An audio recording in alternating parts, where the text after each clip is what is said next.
Hello बच्चों, मैं जितेंद्र कुमार शर्मा। मेरे साथ आप पढ़ रहे हैं कक्षा 2 की हमारी गणित की पाठ्य पुस्तक आओ गणित सीखें। बच्चों, हमने कार्यपत्रक को शुरू कर लिया था, जहां हमने प्रश्न संख्या 1 से लेकर के प्रश्न संख्या 10 तक के सवालों को बड़े मज़ेदार तरीकों से हल किया था। साथ ही साथ हम ये सीख पाए थे कि पाठ्य पुस्तक के जो इतने सारे अध्याय जिनका अध्ययन हमने किया था, उनसे प्राप्त ज्ञान का उपयोग हम कर पा रहे हैं या नहीं कर पा रहे।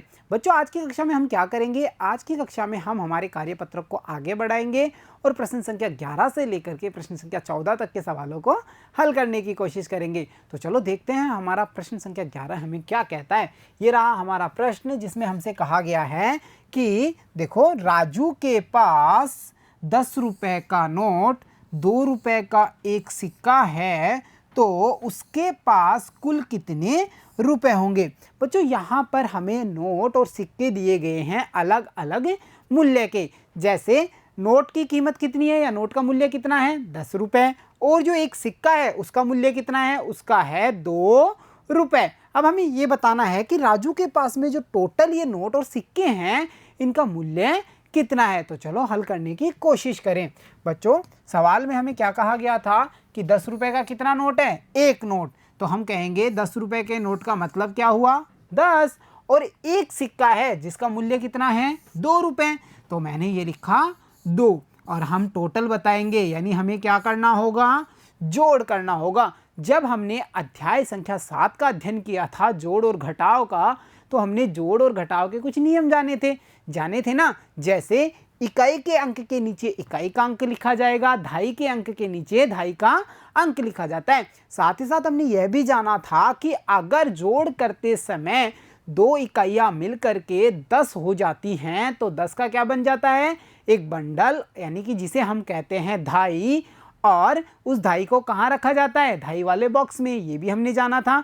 साथ ही साथ हमने यह भी जाना था, जोड़ हो या फिर घटाव हो, इन्हें करते समय सबसे पहले कहाँ से शुरू करते हैं? हम करते हैं इकाई वाला जो प्लेस होता है या घर होता है, वहाँ से। तो चलो इस जोड़ को भी किया जाए। बच्चों, पहली संख्या में इकाई का अंक कितना है? पहली संख्या में इकाई का अंक है कुछ नहीं, यानी गणित में क्या कहेंगे? 0। तो हम कितनी इकाई बनाएंगे? कुछ नहीं बनाएंगे। उसके बाद में दूसरी संख्या में इकाई का अंक है 2, तो हमने बनाई 2 इकाई। अब टोटल हमारे पास कितनी इकाई हुई? 0 और 2। 0 और 2 मिलकर कितने हुए? 2 ही होंगे। तो हमने यहाँ लिखा 0 और 2 मिलकर 2। ये तो हुई हमारी इकाई की बात। अब बच्चों, हम बढ़ते हैं दहाई पर। पहली संख्या में दहाई कितनी है?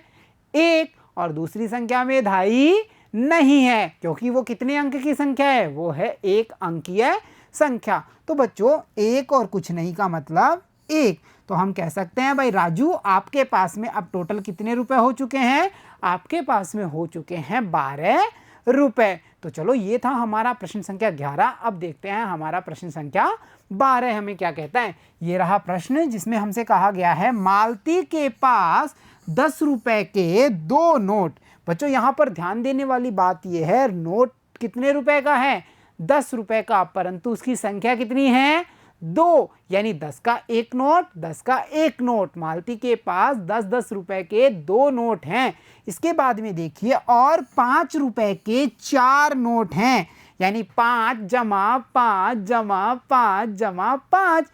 ये 5-5 रुपए के उसके पास में 4 नोट हैं। तो आप बताइए उसके पास कितने रुपए होंगे? चलो सवाल को हल किया जाए।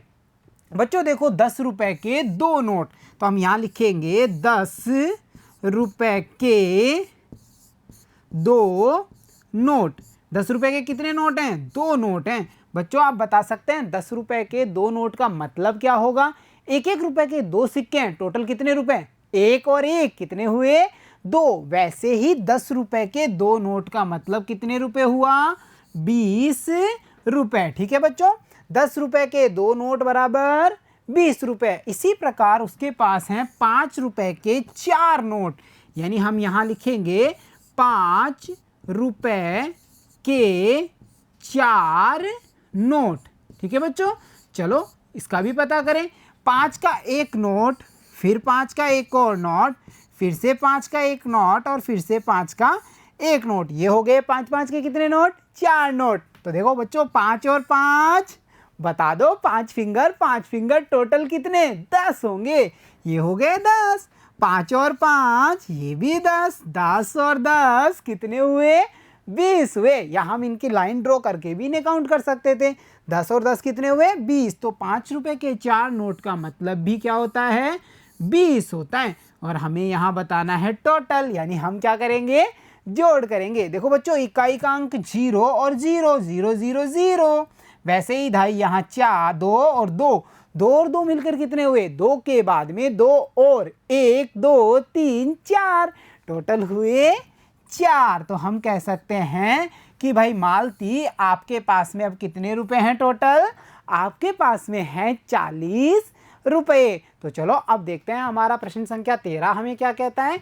ये रहा हमारा प्रश्न, जिसमें हमसे कहा गया है नीरज व उसकी बहन को 16 जामुन बराबर बांटे, तो बताओ प्रत्येक को कितने कितने जामुन मिलेंगे। बच्चों यहाँ पर जामुनों की संख्या कितनी है? जामुनों की संख्या है 16।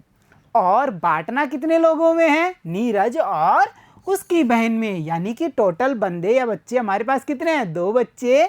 और जामुन कितने हैं? 16। तो देखो बच्चों, ये रहे 16 और ये रहे 2। बच्चों याद करो, हमने बॉक्स वाली गतिविधि की थी ना हमारे प्रश्न में, पिछले प्रश्न में। तो बच्चों हम उस हिसाब से इसे कर सकते हैं बड़े मज़ेदार तरीके से। 2 बॉक्सेस में डालने हैं 16 बराबर बराबर भागों में, या फिर हम इकाई धाई की सहायता से कर सकते हैं। जैसे यहाँ पर धाई है एक धाई है ना, एक धाई। देखो धाई का अंक कितना है? 1 है। वैसे ही यहाँ इकाई कितनी है? 6 इकाई। ठीक है बच्चों, एक धाई का मतलब 10, 6 इकाई का मतलब 6। तो आप देखिए बच्चों, 10 के बराबर बराबर 2 भाग कितने होंगे? 5 और 5। तो हम यहाँ लिखेंगे 5 और 5। ठीक है। वैसे ही 6 के बराबर बराबर 2 भाग, देखो 6 फिंगर्स हैं, 3 एक तरफ 3 एक तरफ। 3 जमा 3 कितने हुए? 6। तो हम कह सकते हैं 3 एक तरफ 3 एक तरफ। देखो टोटल कितने हुए? टोटल इस तरफ 5 के बाद में 3 8, 5 के बाद में 3 8। तो नीरज को भी कितने मिले? 8। और उसकी बहन को भी कितने? 8 8। तो हम यहाँ लिखेंगे प्रत्येक को 8 8 मिलेंगे। कितने कितने मिलेंगे? 8 8।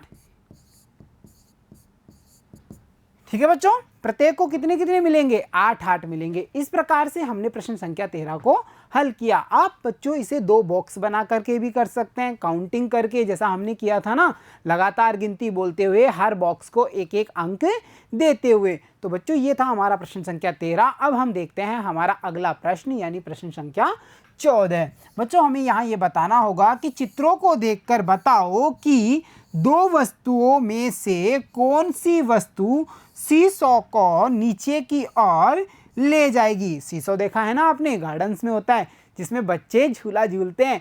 एक तरफ एक बच्चा बैठता है, दूसरी तरफ दूसरा बच्चा बैठता है। कुछ इस प्रकार का दिख रहा है ना सभी को। और बच्चों ये बारी बारी से ऊपर या नीचे होता रहता है। जिस तरफ ज़्यादा वजन होगा, सीसॉ क्या होता है? नीचे की ओर चला जाता है वो हिस्सा। जिस तरफ वजन कम होगा, सीसॉ का वो हिस्सा कहाँ चला जाता है? ऊपर की ओर। ये बिल्कुल तराजू की तरह होता है। आपने देखा होगा ना बट्टा वाला तराजू, जिसमें जिस और वजन ज़्यादा होता है वो पलड़ा नीचे चला जाता है, और जिस और वजन कम होगा वो पलड़ा ऊपर की ओर चला जाएगा। इसी प्रकार बच्चों हमें बताना है कि जो ये शीशा है उसमें किस और भारी वाली चीज़ रखी जाएगी जो वज़न में ज़्यादा है, और किस और हल्की वाली चीज़ रखी जाएगी जो वज़न में कम है। तो बच्चों यहाँ देखो, इसकी स्थिति देख करके हम बता पा रहे हैं कि जो ये वाला हिस्सा है उस तरफ हल्की चीज़ होगी या भारी चीज़ होगी? इस तरफ होगी भारी चीज़। क्यों होगी? क्योंकि ये हिस्सा कहाँ चला गया? नीचे चला गया। और ये वाला हिस्सा देखो ये ऊपर चला गया, तो इस ओर होगी हल्की चीज़। बच्चों वस्तुओं को ध्यान से देखो, ये है पानी से भरा हुआ मटका और ये पानी से भरा हुआ ग्लास। तो आप बता सकते हैं मुझे इन दोनों में भारी कौन सा होगा? हम मटके को उठाएंगे तो बहुत भारी है, हम गिलास को उठाएंगे वो कैसा लगेगा? हमें हल्का लगेगा। तो हम कह सकते हैं जो ये गिलास है वो इस तरफ आएगा और जो मटका है वो इस तरफ आएगा। कितना मज़ेदार है ना बच्चों। अब चलो अब देखते हैं अगला। अगले चित्र में हमने देखा कि शीशो उल्टा हो गया, मतलब इस ओर का शीशा ऊपर चला गया भाग और शीशो का उस तरफ वाला जो हिस्सा है वो नीचे चला गया। तो बच्चों आप बता सकते हैं बाल्टी और जो कप है इसमें से भारी वस्तु कौन सी होगी? बाल्टी जो पानी से भरी हुई है, कप जो पानी से भरा हुआ है।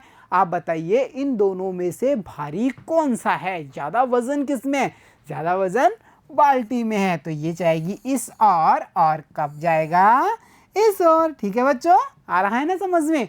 तो चलो अब देखते हैं अगला चित्र। इसमें बच्चों हम देख पा रहे हैं एक कटोरी दिख रही है सभी को और एक लोटा। अब बच्चों आप बताइए इन दोनों में से भारी कौन, हल्का कौन? बताइए जल्दी से। क्या हाथी भारी होता है या फिर चींटी भारी होती है? बताओ बताओ।